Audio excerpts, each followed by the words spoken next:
Isinusulong po sa Kamara ang panukalang suspindihin ng 8 hanggang 12 linggo ang regular academic program para tutukan ang reading at mathematics. Ayon kay Pasig Representative Roman Romulo na isa sa mga akda ng panukala at chairman ng House Committee on Basic Education and Culture, napapanahon na ang intervention program sa regular academic calendar. Hindi na raw po pwedeng ituon ito pagkatapos ng klase o tuwing bakasyon lamang sa summer.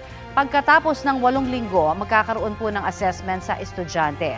Ayon kay Romulo, gusto nilang gawin ang 8-week program para sa lahat ng 25 million na grades 1 to 12 students. Ayon naman sa Department of Education, sakaling matuloy ito, ay ipatutupad muna ito sa mga piling baitang at eskwelahan.